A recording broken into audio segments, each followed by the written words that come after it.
Hi everybody, what's up? Welcome back, ça dit quoi les gens? Bienvenue dans ce nouveau jour du Holy Makeover Marathon Challenge. Et pour le jour 20, je te demande de ne pas abandonner. Et oui, parce que le podcast touche à sa fin. Enfin, le challenge, pardon, excusez-moi, je vous fais une frayeur là. Le challenge touche à sa fin. Et c'est vrai qu'une fois qu'on n'a plus les challenges, etc., on n'a plus la même motivation, on n'a pas ce petit rappel quotidien, mais je te demande de ne pas abandonner et d'appliquer tout ce qui a été dit au quotidien.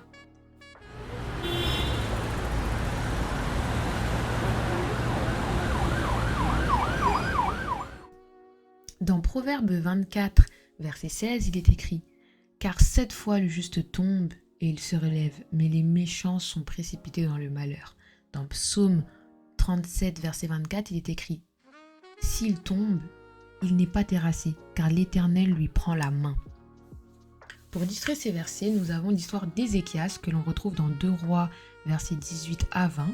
Le roi Ézéchias est confronté à une invasion assyrienne et à une maladie mortelle. Mais il persévère dans la prière et la foi en Dieu.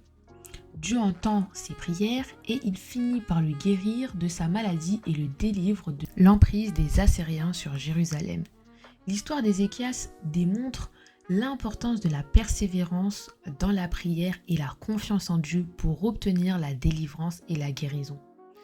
Donc vous voyez, comme je vous dis, ne pas abandonner et de rester ferme, confiant, vous donnera tôt ou tard les résultats escomptés. Dieu voit ce que vous faites. Dieu voit votre fidélité. Dieu voit vos efforts. Être chrétien, c'est loin d'être facile. Donc ça veut dire ne vous attendez pas qu'après ce podcast, ce soit un peu plus facile pour vous parce que vous l'avez écouté, parce que vous avez eu les challenges et tout, etc. Non. Dites-vous qu'il faudra peut-être même réécouter ces épisodes, relire vos notes, refaire les mêmes prières parce que la vie d'un chrétien, ce n'est pas une simple ligne droite, mais il faut faire confiance à Dieu.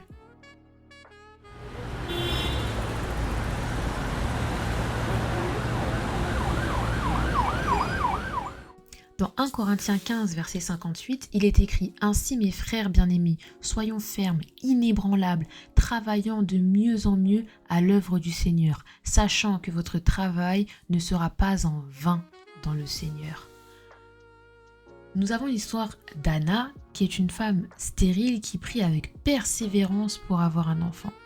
Elle promet de le consacrer à Dieu. Par conséquent, Dieu décide d'exaucer sa prière et elle donne naissance à Samuel, qu'elle apporte au temple pour qu'il serve Dieu. Samuel devint un grand prophète en Israël. La persévérance d'Anna dans la prière et la fidélité montre comment la dévotion et la foi peuvent conduire à de grandes bénédictions. Vous imaginez si elle avait failli à sa promesse et qu'au final elle n'avait pas consacré son fils à Dieu, j'imagine pas les résultats. Mais au final, ce qu'on peut voir, c'est que mettre sa confiance, mais surtout persévérer dans la prière et dans nos efforts, ça en vaut la peine parce que Dieu répond à nos prières, parce qu'il nous donne de grandes bénédictions et les promesses qu'il a pour nous, il les exaucera.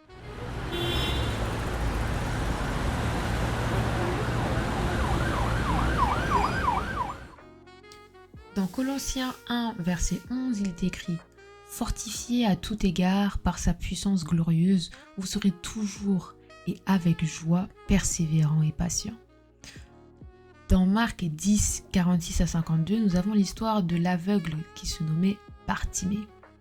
Bartimée était un aveugle mendiant qui, entendant que Jésus passait près de lui, s'est mis à crier pour attirer son attention. Bien que les gens lui demandaient de se taire, il persévère et crie encore plus fort, jusqu'à ce que Jésus l'appelle et lui ordonne de retrouver la vue grâce à sa foi. L'histoire de Bartimée montre comment la persévérance dans la foi et la prière peut mener à des miracles. Vous imaginez s'il avait écouté les gens et qu'il s'était tu, il n'aurait jamais récupéré la vue. Et cette histoire nous fait comprendre qu'il ne faut pas te décourager. malgré que les gens vont vouloir parler, malgré que les gens vont chercher à te montrer par A plus B que ce que tu fais, ça ne sert pas, qu'il faut abandonner, que eux ont essayé mais ils ont échoué, que ça, ce n'est pas possible, que ça ne peut pas se faire dans la vie réelle. Souvenez-vous que vous servez un Dieu surnaturel. Souvenez-vous de l'importance de votre persévérance dans votre foi. Souvenez-vous qu'aux yeux du monde, vous serez fou, mais pas aux yeux de Dieu. Ayez confiance en lui à 100%. Ne le lâchez pas. Quand vous sentez que vous commencez à affaiblir, trouvez un moyen de revenir.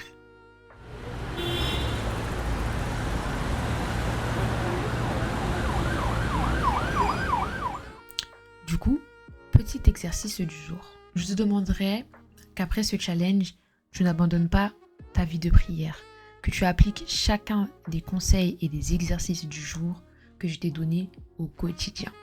Parce qu'il y a plein de choses que j'ai dit dans ces épisodes qui ne sont pas juste instantanées. C'est des choses qui vont devoir être répétées jour après jour, semaine après semaine, mois après mois, année après année. Mais il va falloir persévérer. Demande à Dieu la force de pouvoir persévérer.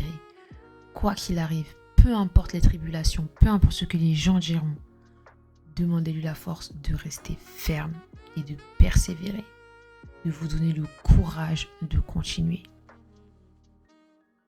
J'espère que cet avant-dernier épisode vous aura plu.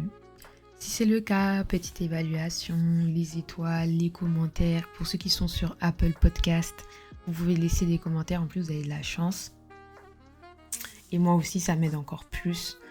N'hésitez pas à me retrouver sur les réseaux sociaux, Gaby Derken, sur YouTube et Instagram. On a dépassé la barre des 3000, les amis. 3000 abonnés. C'est inimaginable pour moi. Genre, c'est une dinguerie. En attendant, je vous fais de très très gros bisous et je vous dis à demain pour le prochain épisode. Kiss!